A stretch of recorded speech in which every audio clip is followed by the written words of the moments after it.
Welcome to the Mindfulness of Singing, and I'm Denise, your sassy, spunky scientist. And I'm Tony, your bubbly, big-hearted flower child. Our podcast features practical tips and tools for a journey of transformation using the healing power of your voice. Each podcast, we will delve into the mind, body, and spirit connection by interviewing inspirational guests, sharing personal stories, and discussing the most recent scientific research. Tune in and join our community of mindful singers. Well, hey, Tony, how are you today? I'm great, Denise. I'm really excited. This is a special day. Me too. This is our inaugural, very first, the Mindfulness of Singing podcast. Yippee! It's here. It is finally here. And we have a great guest today. We hope that you are going to love it. And just to give you a little overview, in case you didn't listen to the trailer, every week we will talk about something in the mind, body, and spirit space. We'll talk about something we have done a little research on and feel passionate about. And it may be different every week in terms of who's talking about what, but we will have something related to singing in those modalities. But then we will have a really extraordinary, awesome, amazing guest to talk to. Woo. We try to keep it a little bit short. We won't take too long. But today we have a really good guest. I'm excited about her. So tell us, Tony, tell us all about Miss Nancy. Well, I'm going to read you a short little bio, and then we'll get to know her a little better in just a little bit. But Nancy Bos is a vocalist, speaker, and author of multiple best-selling books on singing and a professional singer in a variety of genres. She has been called a thought leader in the field of voice. Her work is guided by the philosophy that singing makes all people happier, healthier, more peaceful, and thoughtful. True. Singing brings people together, soothes aching hearts, and occasionally allows us to spiritually transcend. Her company, Studio Bos Media, helps people tap into the magic of singing by providing basic education and insights to allow everyone to sing out. Hey, I love it already. Me too. So I've been reading her book. Excuse me. No, go ahead. I've been reading her book. I'm about halfway through her 6th book, so I'm eager to hear. I've got some questions. Yeah, I'm looking forward to meeting her. Yep. Miss Nancy's going to be awesome. Now, tell me, what did you figure out this week that you want to talk about? I am so excited, Denise. I have some show and tell. Really? Yes, because you and I are about to, let me read the list of things that's going to happen to us in just a few days. Okay, and I can tell you right now, I am so not excited. Well, you're going to change your tune. I'm going to sell you on it. In just a few days, Denise and I are going to decrease fat cells. We're going to increase muscle mass, lose weight, increase human growth hormone. We're going to improve our blood markers. We're going to remove precancerous cells, IGF-1. That's the thing that excites me the most about what we're about to do. We're going I'm excited about the stem cells. That Yes. I'm excited about. Yes. Increase energy and decrease pain. I don't have any pain, but hey, you can always feel better and whatever. But Well, I also have a new a device that's coming. When I've done this before. are you cheating? Or did you order something without me? What did you order? No, I'm not cheating. No, Denise, you already have. You're always ahead of me with technology things. I just don't want to give away what it is yet because I'm just building a little climax here. Okay, sorry. So anyway, a way to measure pre and post test of what we're about to do. And that's going to arrive today too. So there's a wonderful, wonderful thing that we can all do that's actually free. And the reason, well, it's growing in popularity now, as you know, and as our listeners know, but it's hard to make money off of this particular thing that we can do to decrease fat cells, increase muscle mass, and all that. And what am I talking about? If you're wondering, drum roll, what adventure we're about to take. Brrr. We are about to do the fasting mimicking diet. Notice the word mimicking because... Okay, but I mean, I already fast. I fast every day. Okay, yes. I am you know me, I'm an intermittent faster. I'm absolutely Like, so how does this Sold on it. different? I mean, I know, but I just want you to tell our listeners, how is it different? I'm going to ask that question, but I'm going to back up just a second because you and I both are fans of intermittent fasting. Mm-hmm. And a few years ago, I watched a documentary. If you have a pen and paper handy, write this down. Eat Fast and Live Longer by the BBC. I've watched it several times. I've shared it with family and friends. I've made people that I love watch it because I think it is so. I probably shared it with you, Denise, several years ago. I watched it again last night. I don't think so. You don't love me. But hey, eat fast as in scarf down your food. Eat fast. No, let me say that again so that it's eat, comma, fast and live longer. BBC. By the comma makes all the difference. Yeah. No, not eat fast. Eat, comma, fast. Yes, and live longer. And it's by Dr. Walter, now I forgot his last name that I'm on the spot. Longo, as in prolong.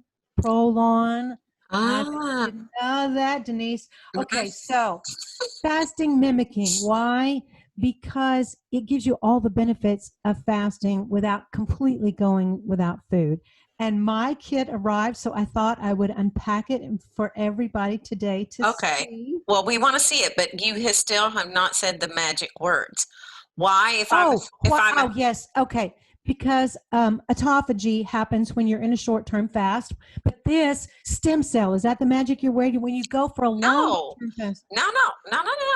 Because we already fast every day. We already do a fast every day, you and I. We stop eating somewhere around 7 and 8 o'clock at night, and then we don't eat again until, I sometimes don't eat again until 1 or 2. So we do pretty extended fasts. But this is not just a fast for a few hours in a day. It is a how long fast? 5 days. 5 stinking days. 5. You can do it, Denise. Denise, you know how much I love to eat, and I did a 6-day. Oh my God, she never stops eating. Once she starts eating, that's it, folks. Lock down the refrigerator. She knows I'm staying with her, but this is different. I'm telling you can do this, Denise. The 6-day fast was even challenging for me, and I've done like a 3-day, 72-hour. And the reason I chose, I think it's great to do fasting as the seasons change, because you're changing your clothes, you're changing your diet. Why not do a detox inside and outside? So what really excites me about the name is Prolon, and a prolonged fast is the increase in stem cells and IGF-1. When you're on a long-term fast, that's going to take care of so many things. It's like a little Pac-Man going in and cleaning out those precancerous cells. Cleans out all those sentient cells. Listen, so we want to see the thing. Get on with it. Unwrap the sucker. I have not seen it. My neighbor picked mine up this weekend. So, and also we should stop giving them free advertising. Well, I do want to say just a little bit more free advertising before I show it. That Walter Longo, who is Italian, just going to throw that in, was awarded for the fasting mimicking diet for the first patent in history for promoting longevity and health span. He discovered first how cells sense food, and then devised the fasting mimicking formulation, and finally conducted mice and human trials to test the health benefits of the fasting mimicking diet. I've done this once before. That's one reason why I roped Denise in, because I knew she could. She thinks 5 days she can't, but she can. And also, I'm just going to throw in, because it is COVID right now, I found it much harder to fast being at home so much, being around the refrigerator. And I figure if I'm going to invest in my health and invest in this, I'm going to really commit to it. So let's unwrap it. Okay, I can't wait. I have not seen mine, so this is going to be a new thing for me.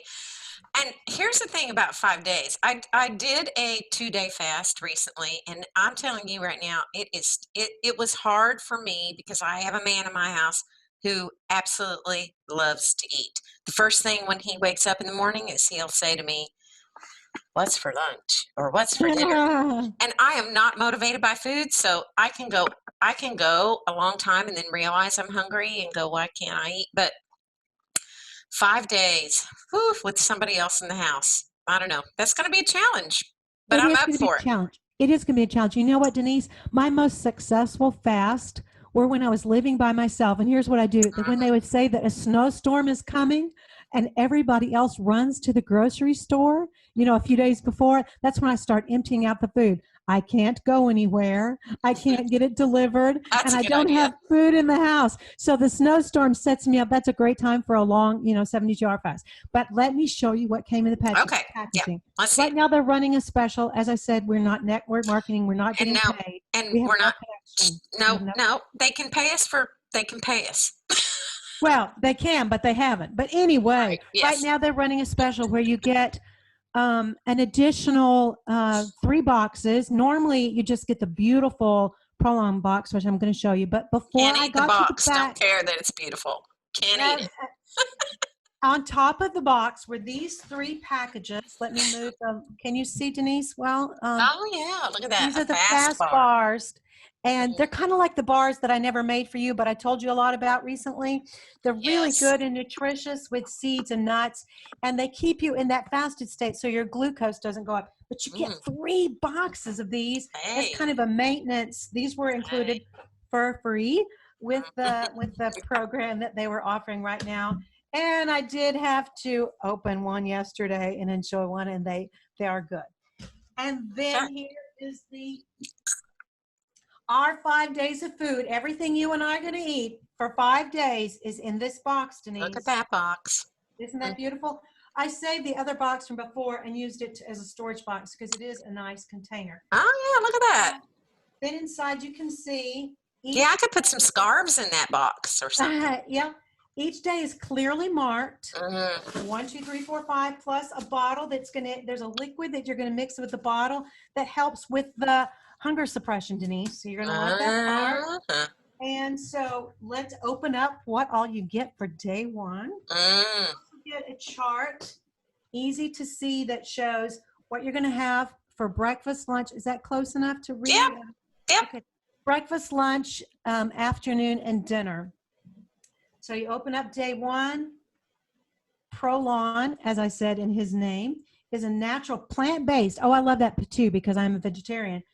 Really vegan if you want to get technical. Diet that was tested pre-clinically and clinically at the Longevity Institute and Diabetes and Obesity Research Institute of the University of Southern California and sponsored by the National Institute on Aging and the National Institutes of Health. So they've got high credentials. Oh, and Denise, you also get a free coaching if you want to take it. I didn't do it this time because I'm definitely going to do it. Probably about day 3. I'll be like, you got to help me, buddy. So, or lady. Side, we have the L bar. Those are the fast bars that you can buy separately too. One of them I think is for breakfast. One's lunch. This one is I can't read the nut. You can see that as honey on the front. Okay. All right. So is it all bars? No. You get a variety. Okay, because we got to move this forward, girl. I'm taking too long. Anyway, this is the what you mix in with the water bottle so you get the right amount. We have some kale crackers. There's different types of soups. In this particular day, in day 1, we have a tomato soup base, and they are good. They do taste good. Really? So okay. I like eating cardboard. Minestrone, spearmint tea, and they advise you, and in the coaching they will say this too: don't drink or eat anything that. Oh, they have a lot of teas too. What about coffee? Can I not have coffee? Black, maybe. I can't remember. Some olives, but I don't see the teas. Maybe I better be able to have some damn coffee.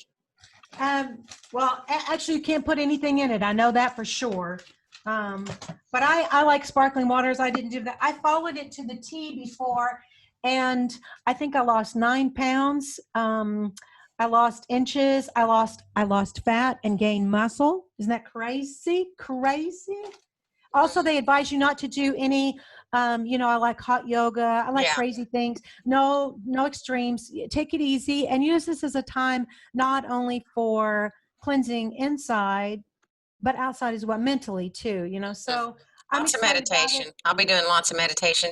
And I'm just going to say to my anybody who lives around me during that time and happens to listen to this, you might want to stay away for 5 days. Yes. No, you should call in and check on her husband, make sure he hasn't. Check on Dawn. Make sure I haven't eaten him. Kidding. So, I really don't. Yeah, I'll be fine. I think the thing for me, if I were in the woods somewhere and by myself, I could easily knock it out. But I'm not, and I have to continue to teach. So, right, my poor students. What I'm going to do is I'm going to make most of the time over the weekend and just fast those last 2 days that I teach. They're my lightest days, and then that way, it'll be easier to maintain my energy for voice lessons. Right. So, okay, well, I'm excited. It's going to be fun. I'm going to call you every day and go, why did you talk me into this? No. I'll be like, no. You're going to be thanking me. Yes. I do remember after the 6-day fast, my skin it was so clear. Everybody talks about that. I was just listening to a podcast this week by Dr. Mercola, and he was saying that he does, 4 and 5 day fast 2 or 3 times a year, and that he can't get over the change in his skin, the clarity in his mind, the way his brain works, how much, brain fog. And he's not a young guy. He's older than I am. So I would So anyway, I'm excited. I'm excited to see. We will give you a report, ladies and gentlemen, on how it worked and how well. I don't need to lose 9 pounds. I don't want to lose 9 pounds, but I certainly am excited about getting rid of senescent cells and any precancerous things, as well as I'm really excited about the stem cell thing, because people who know me know that I have a history of some back issues. So if it helps my back even further, even though I'm doing really, really well right now. So I'm excited. I'm excited to do it. I want to add two other things. Of course. The first is, of course, when I did the 6-day fast, I was with a buddy doing that. And that was not the mimicking diet. That was completely without any food and was really aiming for 7. But my body, and since we are promoting a book called The Mindfulness of Singing, my body told me it was done. It was time to quit the fast. So while we are promoting this, we're not doctors. Listen to your own body. Well, we're not promoting Prolon. We're promoting absolutely doing some fasting on your own if you need to, and certainly doing intermittent fasting for regular health maintenance. It's awesome. It changed my life, really. And as you're doing any type of fasting protocol, to become more mindful, and I could tell that it was time. And so, in fact, when I did the last time the 5-day fasting mimicking diet, I thought, well, I'll see where I'm going at the end, and if it's still going, maybe I'll continue. But once again, 5 days. There are different Ayurvedic body types: Kapha, Pitta, Vata, and I'm not of the type that is really designed for that. And I didn't need to lose more than 9 pounds. So anyway, listen to your body. 3 little quotes on fasting for a little inspiration, and we'll wrap up my section. Fasting is the first principle of medicine. Fast and see the strength of the spirit reveal itself. Rumi. The control of the palate is a valuable aid for the control of the mind. Gandhi. The best of all medicine is resting and fasting. Benjamin Franklin. That one was surprised me. I knew about the other 2, but so. Well, he didn't fast very often. From his pictures, I guess not. But he was brilliant. Right. So, yes. Thank you, Denise, for doing it with me. It will be fun to do together. And okay, so we start Thursday, Friday, Saturday, Sunday. I think we should start Wednesday. Okay. Okay. It's a roll. Get your stats in before Wednesday. Write down what your, measurements from the. I have a weights. A scale. Mine, the new scale it's going to measure muscle mass and water. Mine does. Is that what you ordered? Is that the gadget you ordered? Oh, I already have one. See, I told you were already in it, but I never had a home scale that did all that fancy stuff. So I'm eager to see. So tell me what you want to share this week. Okay, so you know me, I like psychology. It's one of my favorite things. I love to figure some stuff out, especially people. Uh, Amen. She works on me all the time. whether she likes it or not. Exactly. And I want to talk about something that they call a positive psychology theory, and it's called acting as if. So the reason why I want to talk about it a little bit is because, as you know, one of the things that we do as singers is we judge ourselves, we compare ourselves, we listen to ourselves and decide if it's pretty or good or bad or ugly. And we get kind of caught up in trying to become a really good professional, singer and or diva or devo, right? In whatever genre. And it's really hard to set aside and not live in the world of the I am nots. But what if you began to live your life in the I am, because I'm going to act as if I am? And there's the psychological thought that if you act as if, you will become. And so I really love it, and I think it's really great. As you know, Shakespeare said, "All the world's a stage, and all the men and women merely players.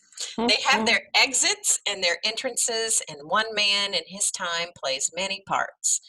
And so, if you want to break out of the role of being the one who's not as good as everybody else, or the one who can't memorize their music, or the one who can't learn a song correctly, or the one who can't quite act on stage, or whatever it is, or the one who can't sing in their middle voice or their head voice, or whatever this thing is, whatever your kryptonite is that holds you back.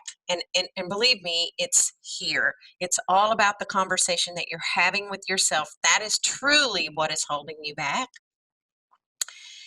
If you act as if you can do the thing, if you act as if you are better, if you act as if you're a professional singer, and that means dressing the part, acting the part, walking into a room and saying, I'm the professional here. I'm the expert in singing here, and I'm going to act as if I own this stage and own this room. And you will. And it will help you build confidence. It will help you build your own self-perception, because sometimes the little story we tell ourselves or the little perceptions that we have about ourselves are false narratives. They're not real. They're a reality we have built out of God knows what. Somebody's opinion of you, a parent's opinion of you, a teacher's opinion of you, a friend's opinion of you. And we're more than the people's opinions of us. We all are. And so if you cannot draw conclusions about yourself, or the things that you have drawn conclusions about that are negative, and change the way that you act and act as if that's not a conclusion. And by the way, there is no conclusion about any of us until we're dead, because we're still alive. You can still change the conclusion. The conclusion means it's over, it's done, there's nothing else to say. But as long as you're breathing, there can be no conclusions. Mi piace questo. I like that. I've never heard that. It's a new one, Denise. I haven't. Certainly, I'm familiar. Well, that's with a Deniseism. That's a Deniseism. But I'm going to jump in for a second if I haven't interrupted your train of thought, and say the two most important words in the English language, or in any language, however you say it, is what comes after I am. I am, and what comes after that, you believe, whether it's truth or not. And as you were talking, it reminded me how much time I would spend with my students before a recital, walking on and off stage. Because how many times have you judged something that you knew before the person ever even opened their mouth? 9 times out of 10, what was going to come out? But just the way they walked, carried themselves, how they dressed, their mannerisms gave it all away. So yeah, I'm with you, girlfriend, on it's our thought of I am. Whatever follows I am becomes truth. Absolutely. Go for it again. Sorry, I interrupted. I was liking where you were. No, it's totally fine. So I just want to say that if you have strengths that you want to develop, act as if you already have those strengths and seek out people who have those strengths. And as long as you are improvising in that, you will figure it out. You will suddenly realize one day that you're not acting anymore. It has come to be. It has Fruition. come to fruition. You've manifested that aspect of yourself by acknowledging the want. It's when we don't acknowledge the want. I want to be this, I want to be that. And you think those are two things that are not attainable for you in that moment until you I have to do this though first, I have to do this first, I have to do that first. And do you ever get to that I want, to be this? No, you worry so much about these other steps, but you can skip those steps and act as if. It's really powerful, and I think that if we talk to teachers and talk to students about what they would do if they were to act as if, what would change in their lives, I think you'd find it to be pretty powerful, uh, and something you have in your own power too. You don't have to go get a psychologist to figure that out. You just do Right. it. Just do it. We spend a lot of time, in voice lessons and working with singers on talking about technique, and repertoire and languages or style or, knowing your audition material and all of that. But we don't spend enough time, and I firmly believe this, and I'd love for somebody to prove me wrong. We don't spend enough time talking about mind, body, spirit in our lessons. And there might be some of you out there who would say, well, I do. Well, good for you.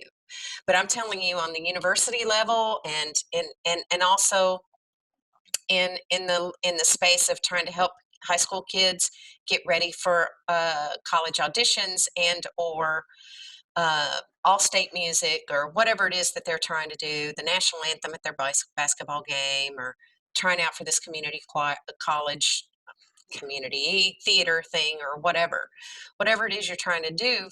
With that, you barely have time in 45 minutes or an hour to, especially if you're teaching 30-minute lessons, to get done what you need to get done. And we figure they'll figure it out in the mind, body, and spirit. But the truth is, they don't figure it out.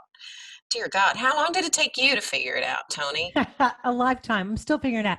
And one of the things Yeah. that all the people who proponents of not mindfulness, but of manifestation say is to feel the feeling of what you desire, not the feeling of where you are. Mm. To change. Yeah. Absolutely. Visualize it, and also visualize yourself doing that thing. So act as if, people. Let's act as if this week. Here we go. Well, again, Nancy, it's so nice to meet you. I know you and Denise are friends, and now I get the privilege of getting to know you. I feel like I already know you just a little bit because I'm over halfway through reading your latest and greatest book, and it's called Singing. I'm going to get this right. There it is. She's got it held up. I got it. Oh, beautiful. Show it's it. not Get a little backward. closer to the camera. Singing Through the Change, Women's Voices. No, Denise. Singing Through Change, and I love the title. Oh, sorry. Yes. Because Singing Through Change. We had to toss that title around quite a bit before we landed on the one that just yes. I love it because I was telling Denise that I caught that. I'm assuming I'm making an assumption of why you chose this is because every day is change because our voice is our body, and so it's not the change. It's just singing through change in general. But I'm enjoying it very much. I'm a little over halfway through. Cool. And so the first question I'd like to ask is for you to tell us about all the other books you've written. You've written quite a collection of books for singers, and why those books, why you were drawn to them, what compelled you to write those books. That's fantastic. Thank you. The other one that I have handy is the Teen Girl Singing Guide, and that was my third book. And the first one, Singing 101, is a thin 68-page basics of singing. And I wrote Singing 101 in 2005 as a CD instruction set to listen to in the car. Because one of my idols is a woman named Karen Olison, who in the 1990s wrote Singer-sizing. And I thought, yeah, that's great. And I can add to that. And so I did the Singing 101 and I sold 1,000 copies over 10 years. Woo! That's awful. Didn't even cover the costs. But I thought, I've got this. I'll turn it into a book and see what happens. So that was the first time I ever published a book, and I self-published through Amazon. And sure enough, still to this day, it's been out in print for 3 or 4 years. It sells 3 to 5 copies every single day.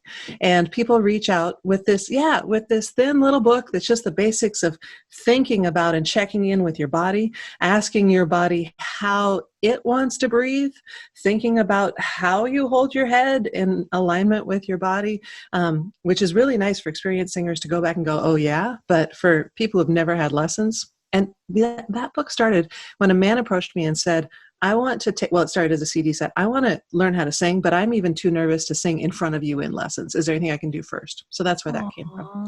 That's a great idea. I love that. Yeah. Thanks. And I love that you say, be mindful of your breath and see what your breath wants to do, see what your posture, because our book, The Mindfulness of Singing, is all about being mindful of a lot of things, but in part, your body and the sensations that are in it. And we as singers, we sometimes ignore so many things because it's hard to multitask. I never really had an appreciation for the multitasking that singers do until I tried to do free weights and deadlift something. And I was like, oh my gosh, this must be the way singers feel when you first start singing and you have to think about your posture and your head and your jaw and your, all those things, right? And so I love that you say first, just pay attention. That's great. Yeah. And through voice science, we've learned that different body types and different muscle tones, we breathe a little differently. And now through Singing Through Change, it's clear that as our cartilage around our rib cage ossifies as we get older, breathing is going to change. The breathing of a 10-year-old singer is going to be different than a 90-year-old just because of the flexibility of the rib cage. So back to the books, the Teen Girl Singing Guide was because I had taught, like a lot of independent voice teachers, hundreds and hundreds of teenage girls, and they mostly wanted to know the same things. And so I wrote that book loosely on the Myers-Briggs personalities, kind of guiding a teen girl age 12 to 17 through, so you want to sing in the school musical, or you want to sing in community musical, or you want to start a band. Do you want to major in voice in college? Your friend loves to perform. Does that mean you need to love to perform? And just lots of ideas. So that book is just a guide for the teenage girls who love to sing to help them sort out some of the big issues. Excellent. That sounds great. I wish I'd had that for all those teenage girls I've taught over the years. So what's next?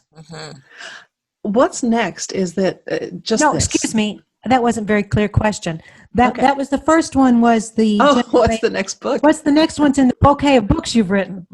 Well, they always say everybody needs to make mistakes, and my next one was a mistake. It was a book on voiceover because I've been a voiceover artist on and off over the last few years, and the voiceover industry changes with technology and with corporate demands. And so writing a book on voiceover is just asking for trouble. So that one's no longer available. Live and learn. Yeah. Live and learn. Yep. It'd be like writing a book for computers, right? Every time a computer changes, every so many years, the one that you just bought 3-4 years ago is now obsolete. Yeah. So, that would be a really hard vocation to stay on top of, I would think. Yeah, for the technology and also for auditioning. Yeah. Cool. Then I wrote the Singer's Practice Plan, Log, and Journal, which is actually a planner for singers to use in voice lessons. And the one right before Singing Through Change was that I had Singing 101 translated into Cantar 101 in Spanish language. And doing all these in audiobook too. So that's the whole catalog. And are you doing the audiobook yourself, obviously? Not for Cantar 101. That one, I don't speak Spanish well. So I ran that by 2 translators and an editor in the written form to make sure that it was appropriately translated. And then the editor is a singing voice teacher, and she speaks beautifully in Spain Spanish and Mexican Spanish and Central American Spanish. And so she was able to determine a neutral Spanish accent. Wow. So that one's in its final editing and proofing stages. It should be out an audiobook, I would say, within 2 weeks. That's great, because I can't even come up with a neutral English speaking accent. I noticed that about you, Denise. I do know you're from the South. So, do you have another book brewing? No, I don't right now. What I have right now is talks that I want to, like you, I want to talk to people about singing. Sing more. When did you stop singing? Can singing be part of your daily life again? Mm-hmm. That may spin into a book eventually, but right now I want to talk and learn and listen about this magical thing that singing is, that transforms every single human on the planet. Yes. There isn't a toddler anywhere who doesn't sing. But at some point, most people stop and become self-conscious. Yeah, it's because of that second grade teacher that says, "Hey, you, go to the back of the, don't sing so loud." Tell us more, Denise. Well, I'm not loud at all, ever. No, it's not true. Always. Yeah. And yes, no, I had a teacher who was like, "Why don't sing so loud?" And I was like, "Okay, I won't." Self-conscious, yeah. Yeah. So, of all your books you've written, do you have a favorite? And if so, why? I do not. They all have a different niche, I guess. They all hopefully help people to sing more, which is my ultimate goal. And so my favorite book is a book that gives somebody an excuse to sing more. And that was the motivation behind Singing Through Change, is that I saw this huge block of the population that stopped singing or pulled back on their singing. The 70-year-old in the choir who maybe you want them to sing a solo, and it's quite likely they'll say, "Oh, I would have done that when I was 30, but I'm not going to do that anymore." And it's like, oh, that's sad. Yeah. And I think, too, there's kind of an expectation that, well, I'm older, I can't sing. I taught a few weekends of lessons at a retirement community, and everybody would come in, and the first thing they would say is, "Well, I'm older, da-da-da-da." And I'd say, "Well, if I could wave my magic wand, what is it that you would like to address today in the singing lesson?" And at the end, every one of them would leave just excited. They were like, "Wow, it's possible to change." Now, everything didn't become perfect, but they realized that they could make progress. And so, yes, it is a shame. It's sad that people feel they have to stop. So I agree with you wholeheartedly. So if you could roll back time and you could talk to yourself as a young singer, what would you say to yourself? I would say that singing and performing are 2 different things. I didn't figure that out until I was in my 40s. Singing comes from our souls and our spirits and our minds, our hearts, and it's vulnerable. It's open and it's expressive and it's emotional.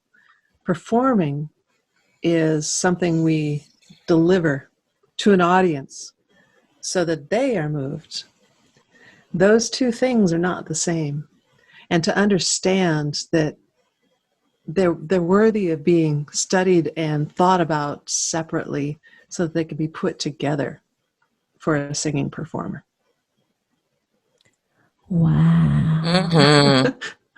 We just got our golden nugget. I feel like if you can take anything. In fact, last night I was singing and playing the piano and printing music. I've been singing in a genre that's not my normal cup of tea, and singing for myself and just playing, just learning to play again. And I think I would say that to myself as a young singer too. If I could roll back time, chill out and play. And don't make it so much about this huge goal, and just to enjoy it for the gift that it is. And have you ever thought about the etymology of that word play? We play piano, we play an instrument, we could say we play our voices, but sure doesn't feel like play when we're studying it. No. In fact, I used to say when I was in graduate school that if you really want to take the creativity out of somebody, put them in graduate voice lessons. Oh my Lord. There's so much to unpack about that. Right? That's another podcast right there in and of itself. It's funny that you use that word, Nancy, because in our book, we talk a lot about play. We encourage people to play, to not lose the sense of play. And I like the way that you said that. We do talk about playing the other instruments, but singing, no, that's a discipline. Yes. Yes. Yeah. Yes. Very much so. I really love the way you said that. Thank you. So, Denise, do you have some golden nugget? What would you tell your young singer? I had my golden nugget when I talked about acting as if, but I don't know if I have two in me today. But you always do, Denise. I have more confidence in you than that.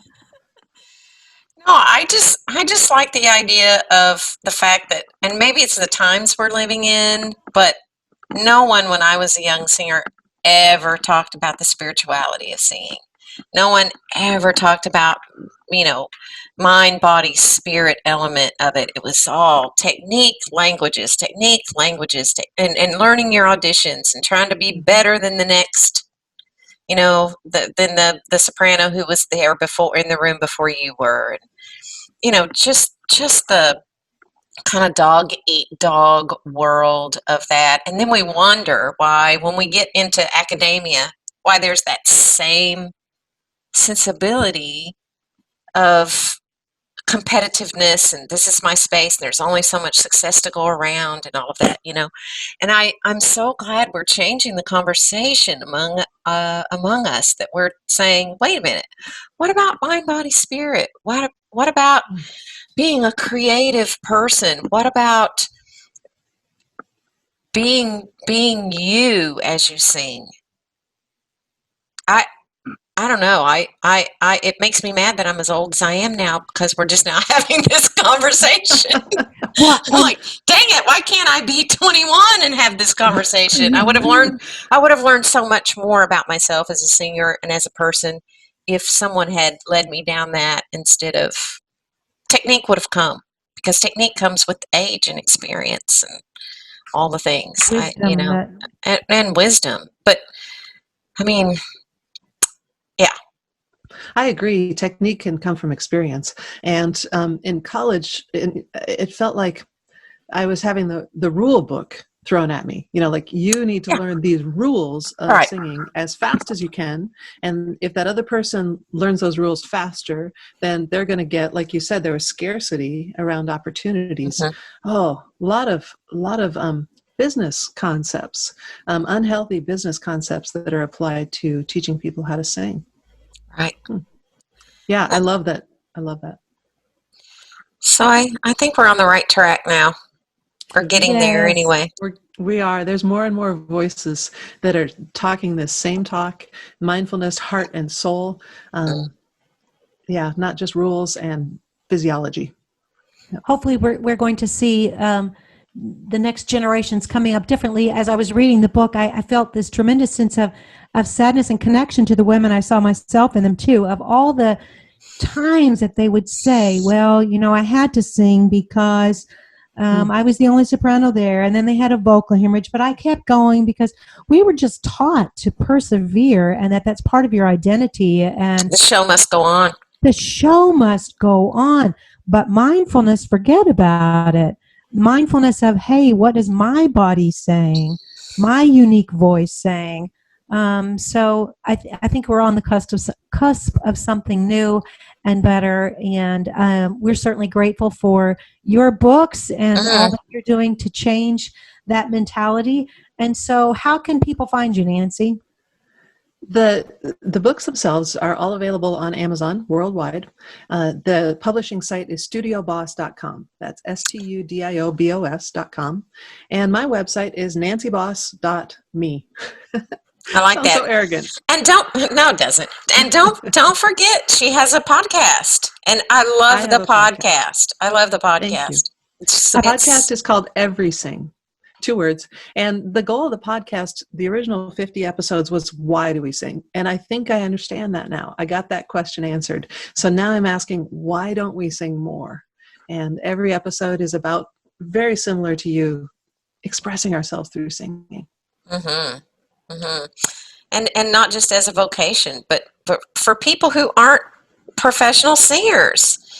Right. Singing is, it really is something that's for everyone, and everyone should be doing it. And has so many ways to discover yourself and discover new things about yourself and discover your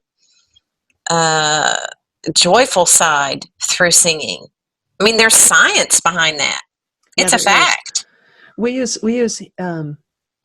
singing as an emotional release and an emotional expression. Mm-hmm. It's how we share as community. But I cannot wait to learn more about what the 2 of you are putting out to the world, because what I've seen so far, I just love. And I'm so glad to be a part of it, at least with this episode, and I can't wait to hear more.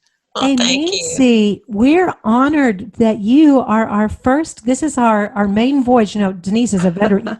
I'm on here with 2 veteran podcasters. I'm the baby just tipping my feet in the water, but we're honored to have you as our first. And so thank you. Denise, do you have anything else?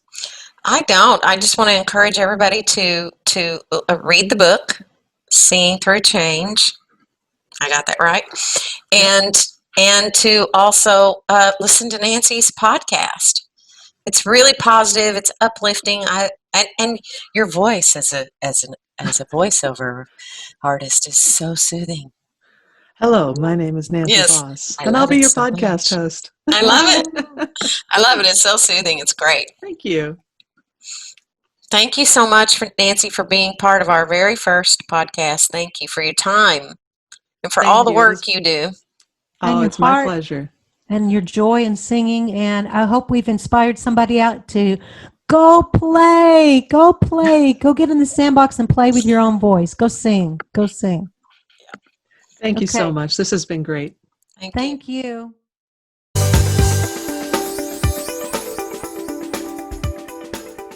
Thank you so much for listening. We are very grateful that you joined us today. If you like this podcast, please subscribe, write a review, share it with a friend.